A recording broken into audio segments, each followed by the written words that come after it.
प्यारे बच्चों, इस वीडियो में टोटल 13 ऑब्जेक्टिव क्वेश्चन है मैथ के, जो आपके लिए मैट्रिक बोर्ड एग्जाम 2025 के लिए बहुत ही इंपॉर्टेंट रहने वाला है। तो बच्चों चलिए देखते हैं, क्वेश्चन को सोल्व करते हैं वन बाई वन। क्वेश्चन, यदि कोई बिंदु ए वाई अक्ष के दाईं ओर 5 इकाई दूरी पर एक्स अक्ष पर स्थित हो तो ए के निर्देशांक होंगे। एक्स अक्ष पर कहीं भी y का कोऑर्डिनेट 0 होता है और उसी तरह से y अक्ष पे x का वैल्यू सभी जगह 0 होगा। तो यहाँ पर 5 और 0 ऑप्शन सी सही है। अगला क्वेश्चन है 1/2 + 1/3 + 1/6 प्लस ... 9 पदों तक का योग कितना होगा। यहाँ पर देखिए बच्चों, क्वेश्चन आसान है, सिर्फ समझना अच्छे से है। यहाँ पर देखिए कॉमन डिफरेंस, ये दोनों का कॉमन डिफरेंस और ये दोनों का कॉमन डिफरेंस निकालते हैं। 1/3 - 1/2 बराबर 3 और 2 का एलसीएम होता है 3 दूनी 6, 3 से भाग देंगे 6 में आएगा 2, 2 का 2 माइनस, उसी तरह से 2 तिया 6 मतलब 3, 2 - 3 बराबर -1/6। इसका कॉमन डिफरेंस आ गया -1/6। अब ये दोनों का कॉमन डिफरेंस निकालते हैं 1/6 - 1/3, 3 2 का एलसीएम 3 और 6 का एलसीएम 6 हो गया, ये होगा 6 का 6 और माइनस ये 2, मतलब ये भी हो गया -1/6। दोनों में समान कॉमन डिफरेंस आ रहा है, डी बराबर समान हो गया -1/6। तो इसका मतलब ये हो गया कि ये जो आपका दिया हुआ है वो एपी में है, यानी अर्थमेटिक प्रोग्रेशन, मतलब समांतर श्रेणी में है। इसीलिए लिखेंगे S9 9 पदों का कुल योग बराबर होता है n/2 × 2a + n-1 × d। n का वैल्यू पुट कर देंगे 9, यहाँ 9 है, 9/2 इंटू a का मान है 1/2। a क्या है, पहला पद, तो यहाँ पर 1/2 प्लस 9 - 1 मतलब 8 गुने कॉमन डिफरेंस आया -1/6। तो यहाँ सबका वैल्यू हो गया, इधर बाहर में 9/2 है, 2 ऊपर में 2 नीचे में कट के हो जाएगा 1, और ये हो गया 2 चौके 8 2 तिया 6 -4/3 हो गया, मतलब 9/2 और गुने इसका हो जाएगा 3 का 3 -4 मतलब -1/3, 3 से 9 कट जाएगा, 3 तिया 9, ऊपर में हो गया -3/2। ऑप्शन -3/2 ऑप्शन ए सही हो गया। तो उम्मीद करते हैं बच्चों ये क्वेश्चन समझ में आ गया, बहुत ही इंपॉर्टेंट है। बच्चों अगला क्वेश्चन के लिए ये है, इसका वैल्यू बताना है। तो चलिए इसको बनाते हैं। cos स्क्वायर ए है और 1 + tan स्क्वायर ए का वैल्यू होता है sec स्क्वायर ए, और ये cos स्क्वायर ए sec स्क्वायर ए का लिख सकते हैं 1/cos स्क्वायर ए, ऊपर cos स्क्वायर ए नीचे cos स्क्वायर ए, कट के हो जाएगा 1, ऑप्शन सी सही हो गया। यदि दो बिंदुओं A 6, 5 और B 4y, इसके निर्देशांक दिया हुआ बिंदु A और B का को मिलाने वाले रेखाखंड का मध्य बिंदु जिसका निर्देशांक x और 6 है, तो y का मान बताना है। इनमें से कौन सा ऑप्शन होगा। दोस्तों आप जानते हैं, जैसे दो बिंदु हैं, एक बिंदु ये यहाँ पर A है जिसका कोऑर्डिनेट 6 और 5 दिया हुआ है, दूसरा बिंदु B यहाँ पर है, इसका कोऑर्डिनेट 4 और y दिया हुआ है, इसका मध्य बिंदु यहाँ पर है, मान लीजिए C है और इसका कोऑर्डिनेट x और 6 है, तो y का मान यहाँ से पूछ रहा है। अब जानते हैं y बीच का निर्देशांक, बीच के बिंदु का, दो बिंदुओं के बीच के बिंदु का निर्देशांक निकालने का सूत्र होता है, इसका निर्देशांक और इसका निर्देशांक x वाले को जोड़ करके 2 से डिवाइड कर देते हैं, मतलब कि 4 + 6/2 बराबर हो गया x। तो यहाँ से x का मान निकल के आ गया 6 × 4 = 10/2 बराबर 5, और उसी तरह से 5 प्लस ये 5 और इसका y अब 2 बराबर कर देंगे तो इसका 6 हो गया। तो यहाँ से हो गया 5 + y बराबर 6 दूनी 12। अब y का मान यहाँ से हो जाएगा 12 में से 5 गया 7, ऑप्शन डी सही हो गया। तो इस तरह से आप क्वेश्चन को सोल्व कर सकते हैं। किसी त्रिभुज के शीर्ष बिंदुओं के निर्देशांक 4, 6, 0, 4 और 5, 5 हैं, इसके केंद्रक के निर्देशांक होंगे, इनमें से कौन सा ऑप्शन सही है। तो बच्चों ये निर्देशांक निकालने का सूत्र होता है एक्स कोऑर्डिनेट में होता है x1 plus x2 plus x3 बटे 3 और फिर y1 plus y2 plus y3 बटा 3 होता है। यानी इसका केंद्रक के ये एक्स कोऑर्डिनेट हो गया और ये वाई कोऑर्डिनेट हो गया। तो ये वाला सूत्र लगाइए इस सब में वैल्यू पुट करके और आंसर आ जाएगा। तो ये 4, 0 और 5 जोड़ते हैं तो इस सब का वैल्यू पुट कर देंगे। 4 प्लस 0 और प्लस यहाँ पर 5 और बटे 3 कर देते हैं। उसी तरह से यहाँ पर ये 6 प्लस 4 और प्लस यहाँ पर ये 5 बटे 3। तो इसका वैल्यू होगा 5 और 9 बटे 3 बराबर 3 हो गया। ये हो गया 5 और 9 9 15 बटे 3 बराबर 5। 3, 5 ऑप्शन बी सही है। तो बच्चों इस तरह से आप क्वेश्चन को इजी तरीके से बना सकते हैं बशर्ते कि आप सूत्र याद रहे। अगला क्वेश्चन है किसी घन का किनारा दुगना हो जाने पर नए घन के कुल पृष्ठ क्षेत्रफल तथा पहले वाले घन के कुल पृष्ठ क्षेत्रफल का अनुपात है।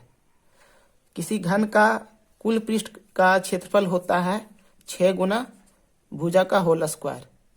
किसी भी घन के सभी सतहों का यानी कुल सतहों का क्षेत्रफल होता है 6 गुना भुजा का स्क्वायर। अगर शुरू में अगर सरफेस एरिया S1 जो है वो जब बदलाव नहीं होता है तो 6x स्क्वायर है। अब जब बदलाव हो जाता है यानी कि भुजा का यानी किनारा को दुगना कर देते हैं तो दुगना करने यानी कि x के जगह पे अब 2x हो जाएगा। तो ये कितना हो गया 2 दूनी 4 और 6 और गुने 6 तो ये होगा 6 गुने 4x स्क्वायर हो गया। नाम पहला नए घन के कुल पृष्ठ क्षेत्रफल तो नया घन S2 तथा पहले वाले घन के कुल पृष्ठ S2 अनुपात S1। पहले जिसका नाम लिखे उसको पहले लिखिए अनुपात में, ये अनुपात है। और जिसका बाद में बोला उसको अनुपात के बाद में लिखना है बराबर। अनुपात का मतलब होता है बटा लिख दिए। S2 का मान आपका 6 गुना 4x स्क्वायर और S1 का वैल्यू है 6x square. x square cut जाएगा, 6 भी कट जाएगा बराबर 4 बटा 1 बराबर 4 अनुपात 1। तो इस तरह से क्वेश्चन को आप इजी तरीके से बना सकते हैं। प्यारे बच्चों ये क्वेश्चन आपके लिए बहुत इंपॉर्टेंट है। यदि किसी त्रिभुज के शीर्षों के निर्देशांक A0, 0, 0 एवं 0B हो तो त्रिभुज का क्षेत्रफल होगा। इनमें से कौन सा ऑप्शन सही हो सकता है? और त्रिभुज का क्षेत्रफल कैसे निकालेंगे जब इसके निर्देशांक दिए हुए हैं, यानी कि त्रिभुज के तीनों शीर्षों के बिंदु दिया हुआ है। माना कि ये A है, B है और ये C है। इसके निर्देशांक A0 और B आपका 0, 0 दिया है और C है ये 0B दिया हुआ है। तब इसका जो है क्षेत्रफल क्या होगा, एरिया क्या होगा? तो बच्चों त्रिभुज ABC का क्षेत्रफल निकालने का ये सूत्र होता है हाफ इंटू ये मॉडुलस ये A0, शुरू से ये चलेंगे A0, उसके बाद फिर इसके नीचे लिखेंगे 0, 0 प्लस फिर यही नीचे वाला 0, 0 लिखे थे, फिर 0, 0 लिखेंगे। अब 0, 0 के बाद फिर 0B है तो 0B लिखेंगे। फिर इसमें आगे चलेंगे, ये 0B यहाँ लिखे थे, ऊपर में भी 0B लिखेंगे। अब ये शुरू वाला A0 रह गया तो A0 लिख देंगे। अब इसके बाद फिर ये मॉडुलस लिख दिए। अब ये इसका वैल्यू हो गया हाफ मॉडुलस। तिरछे गुना होगा, A को 0 से गुना करेंगे तो 0 हो गया और फिर ये 0 को माइनस देने के बाद ये 0, 0 को गुना करेंगे तो ये भी 0 हो गया प्लस। यहाँ पर देखिए इसको 3 से गुना करेंगे तो 0 गुने B तो 0 हो गया, माइनस देने के बाद 0 गुने 0 करेंगे तो ये भी 0 हो गया प्लस। इसको गुना करेंगे 0 गुने 0 तो 0 हो गया। फिर इसको माइनस देने के बाद A को B से गुना करेंगे तो AB हो गया, माइनस AB है और ये भी मॉडुलस लग गया बराबर हाफ।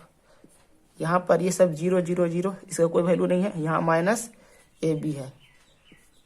माइनस AB का मैग्नीट्यूड क्या होता है? ये मॉडुलस मान होता है हमेशा प्लस होता है, चाहे अंदर में माइनस रहे चाहे प्लस रहे। AB हो गया, नीचे में 2 है यानी AB बटा 2 हो गया। ऑप्शन AB बटा 2 कौन सा दिख रहा है? ऑप्शन B सही है। बच्चों इस तरह से क्वेश्चन को बनाना है। प्यारे बच्चों क्वेश्चन है अगला, यदि ट्रायंगल ABC तथा ट्रायंगल DEF समरूप हैं तथा AB बराबर 1.2 सेंटीमीटर, DE बराबर 1.4 सेंटीमीटर, तो त्रिभुज ABC और त्रिभुज DEF के क्षेत्रफलों का अनुपात है। तो इसको कैसे बनाएंगे, ऑप्शन इनमें से कौन सा सही होगा। बच्चों, अगर दो त्रिभुज समरूप हैं और उसकी भुजा दिया हुआ है, दो भुजा दिया हुआ है, तो उसके क्षेत्रफलों का जो अनुपात हो जाएगा, इसका मान लेते हैं एरिया A1 और इसका एरिया मान लेते हैं A2, तो इसका A1 बटा A2 हो जाएगा प्रश्न के अनुसार।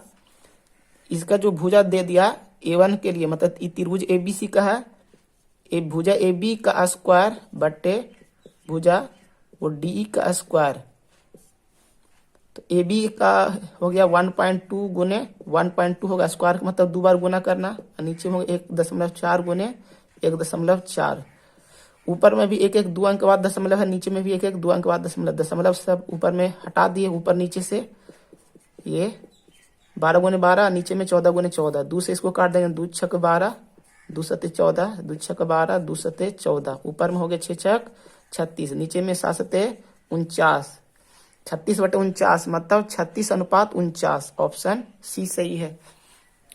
अगला क्वेश्चन है, यदि त्रिभुज ABC तथा त्रिभुज DEF समरूप है तथा त्रिभुज ABC का परिमाप 30 सेंटीमीटर और त्रिभुज DEF का परिमाप 20 सेंटीमीटर दिया हुआ है और AB बराबर 12 सेंटीमीटर, तो D का वैल्यू क्या है, इनमें से कौन सा सही है। यदि ऐसा दिया है कि दो त्रिभुज का परिमाप दे दिया है, त्रिभुज ABC का परिमाप और बटे त्रिभुज DEF का परिमाप जो होगा वो इसके कोरस्पोंडिंग भुजाओं के अनुपात के बराबर हो जाएगा।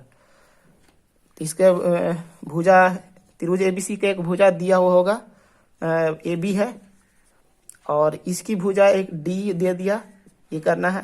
अब यहाँ से आइए, त्रिभुज ABC का परिमाप दिया हुआ है 30 सेंटीमीटर और इसका परिमाप दिया हुआ है 20 सेंटीमीटर, AB इसका दिया हुआ वैल्यू 12, D निकालना है, D का D जगह ही लिख दिए। अब इसको हम काट सकते हैं, 1 0 0 कट जाएगा, 3 से 12 को काट सकते हैं, 3 चौके 12 है, यहाँ से आपका D जो हो गया 3 से गुना कर दीजिए, ये 4 है, यहाँ पे 2 है, 4 दूनी 8, 8 सेंटीमीटर, ऑप्शन बी सही है। तो इस तरह से आप इजी तरीके से बना सकते हैं अगर अभी इसको याद रखेंगे तो। प्यारे दोस्तों, हमारा सोल्यूशन आपको कैसा लग रहा है? अगर अच्छा लग रहा है इसे आप लाइक करते जाइए, चैनल पर नहीं तो इसे आप सब्सक्राइब भी जरूर कर लीजिए प्लीज। आप सब्सक्राइब नहीं करते हैं, आप सब्सक्राइब करते हैं तो हमें मोटिवेशन मिलता है और हमें अधिक ऊर्जा से वीडियो बनाने का हौसला मिलता है। तो आप जरूर लाइक कीजिए, शेयर भी कीजिए और सब्सक्राइब कीजिए चैनल पे यदि आप नए हैं तो। अगला क्वेश्चन, किसी बाह्य बिंदु P से किसी वृत्त पर PQ और PR दो स्पर्श रेखाएं हैं। यदि PQ बराबर 6 सेंटीमीटर तो PR बराबर है। PR का वैल्यू पूछ रहा है, इनमें से कौन सा ऑप्शन सही है। एक वृत्त बना लेंगे, ठीक है, एक स्पर्श रेखा ऐसे खींचिए, एक और स्पर्श रेखा ऐसे खींचिए, ये आपका बाह्य बिंदु P है, PQ, एक PQ हो गया बिंदु, एक PR बिंदु हो गया, दो स्पर्श रेखा खींच दिए। क्वेश्चन बोल रहा है PQ बराबर 6 सेंटीमीटर है और PQ बराबर 6 सेंटीमीटर, तो PR बराबर है, PR कितना हो। तो बच्चों ये अब यही कहना है, किसी बाह्य बिंदु से किसी सामने की किसी वृत्त पर खींची गई स्पर्श रेखाओं की कुल लंबाई, स्पर्श रेखाओं की लंबाई समान होती है। जैसे एक PQ बराबर PR, PQ जो हो जाएगा वो PR के बराबर हो जाएगा, क्योंकि बाहर बिंदु से किसी वृत्त पर बाहर से केवल दो ही स्पर्श रेखाएं खींची जा सकती हैं और दोनों स्पर्श रेखाओं की लंबाई बराबर होती है, तो दोनों हो जाएगा 6 सेंटीमीटर। 6 सेंटीमीटर, ऑप्शन सी सही है। अगला क्वेश्चन है, यदि किसी वृत्त का व्यास 14 सेंटीमीटर हो तो वृत्त का क्षेत्रफल होगा। ये तो बड़ा सिंपल है, वृत्त का क्षेत्रफल जो होता है वो पाई R स्क्वायर होता है। तो यहाँ पाई का मान हम 22/7 अमूमन लेते हैं, R जो हो गया वो व्यास का आधा होता है, तो 14 का आधा 7 हो गया, 7 का स्क्वायर मतलब 7 गुने 7, एक 7 नीचे ऊपर से कट गया, 22/54 से 154 सेंटीमीटर, ऑप्शन हो गया सही। यदि किसी वृत्त का व्यास 14 सेंटीमीटर हो तो वृत्त की परिधि पूछ रहा है, परिधि क्या होगी, इनमें से कौन सा सही हो सकता है। तो वृत्त की परिधि जो होता है, पेरीमीटर होता है, वो 2 पाई R आप जानते हैं, इसका वैल्यू पुट कर लेंगे, पाई का मान 22/7 लेते हैं और यहाँ पर त्रिज्या का वैल्यू जो है 14 का आधा 7 लेंगे, 7 7 कट जाएगा, 22 दूनी 44 सेंटीमीटर। ऑप्शन सी सही है।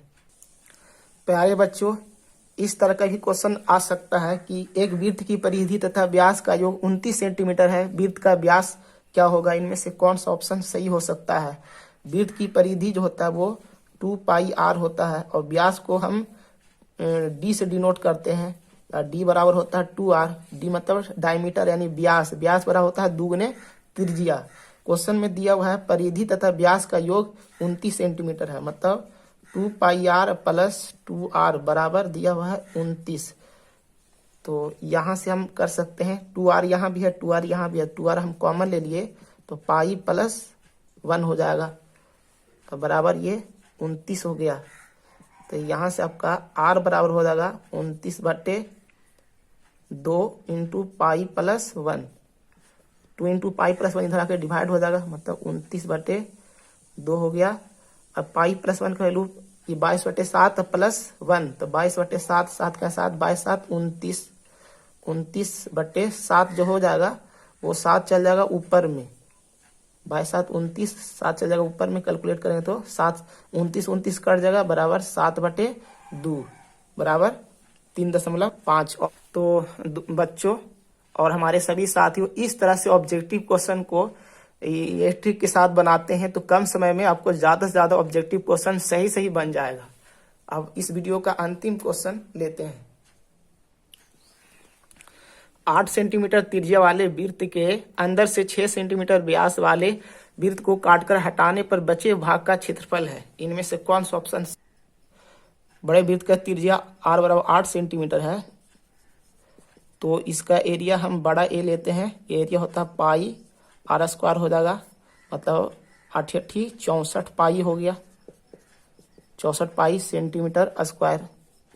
अब इस एक छोटा त्रिज्या वाला वृत्त को हम काट के हटा रहे हैं बड़े वृत्त में से, तो छोटे वृत्त की त्रिज्या है 6 सेंटीमीटर और इस छोटे वृत्त का हम एरिया ए ले लेते हैं, स्मॉल ए, तो इसका क्षेत्रफल होगा पाई स्मॉल r स्क्वायर, मतलब 636 पाई सेंटीमीटर स्क्वायर। यहाँ भी स्क्वायर लिखना है। तो हटा जब ये दोनों में से मैंने एरिया में से बड़े एरिया में से हम छोटे एरिया हम घटा देंगे तो आपका एरिया बच जाएगा 64 पाई में से 36 पाई घटा देंगे तो आंसर आएगा 14 में से 8, 5 में 3 2 28 पाई। और आप सभी बच्चे अपने मैट्रिक एग्जाम की तैयारी अच्छे से करते रहिए, सारे विषय की तैयारी अच्छे से कीजिए और हम मैथ के बाद और भी सब्जेक्ट का हम ऑब्जेक्टिव क्वेश्चन का हम वीडियो डालेंगे। जब ऑब्जेक्टिव हो जाएगा उसके बाद हम सब्जेक्टिव का भी हम देंगे वक्त मिलने पर। तो दोस्तों आप इसी तरह से हमारे चैनल को कोऑपरेट करते रहिए, सहयोग करते रहिए, हम आपके लिए हम वीडियो लाते रहेंगे। शुक्रिया।